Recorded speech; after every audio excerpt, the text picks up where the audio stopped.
detected. Stretching helo. Almost within range.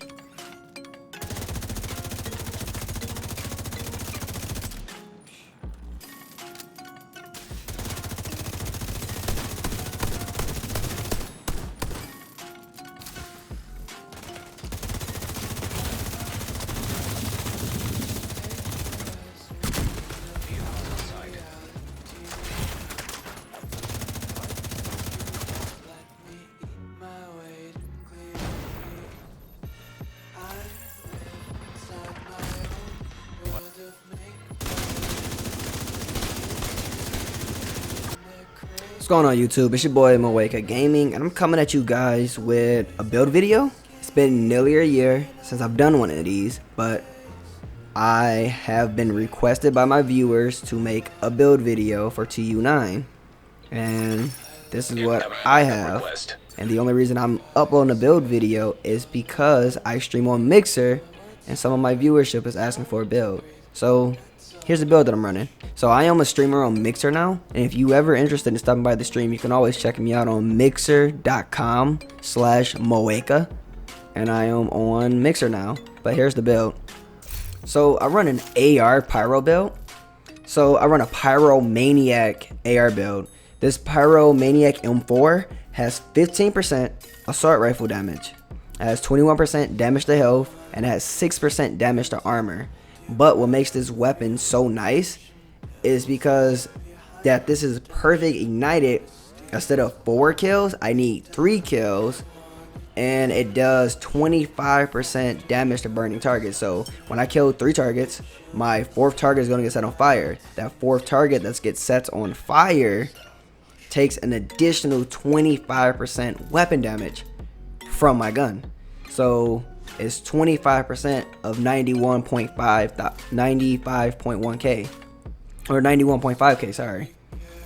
And then on this build, I run this mask, the how do you say it, Savaska, which does the special talent of this brand is critical hit chance 10%. It has 14.1 weapon damage, 5.2 critical hit chance, 11% critical hit damage, and 11.4% critical hit damage mod, which is pretty good in slot. And then on this chest piece is really good, except for one thing, and that's the 13.5% weapon handling. If that was critical hit chance, then this chest piece would be perfect. So this is a Fenris AB chest piece with Unbreakable, and I have Fenris because of 10% assault rifle damage.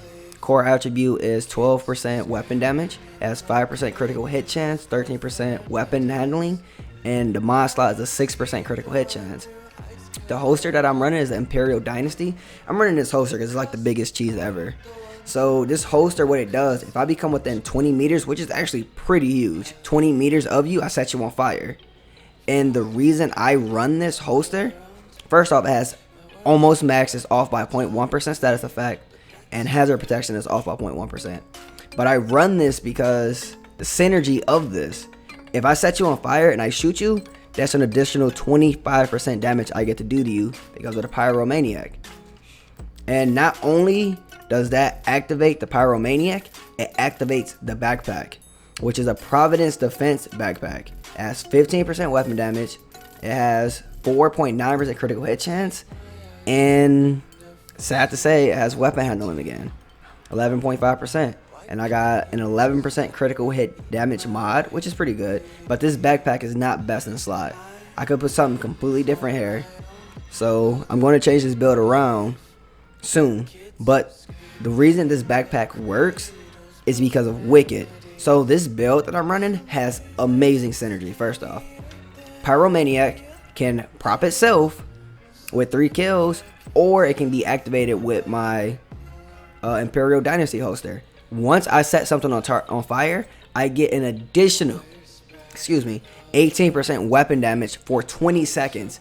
And every time I reapply a status effect, that 20% just keeps multiplying. Like, it just keeps like refreshing.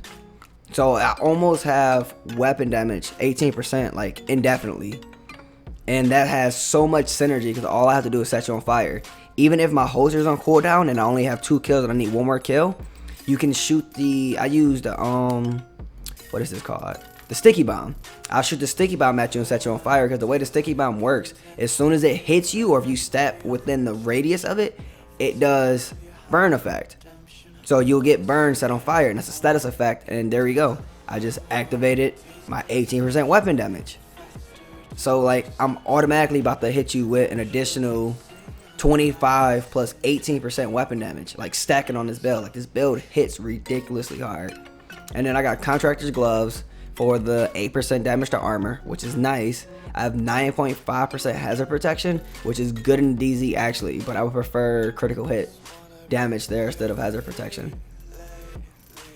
And then the holsters, fox prayer or knee pads, is a fox prayer knee pads with 15% weapon damage and 8% damage to target out of cover, which is pretty meta. Fox prayer and contractor gloves are pretty meta right now. And then skill damage is 5%, which actually works with my build. It's just pretty low, but it works with my build, because I do skill damage. When I hit you with the sticky bomb, that is skill damage. And then I run this big horn. It's just for show. It's just to say I have a big horn. That's the only reason it's there. Let's take a quick peek at the stats. 91.511. And then PvP is 50,000. It really shits in the fucking, it shits on players. It honestly does. It hits really hard.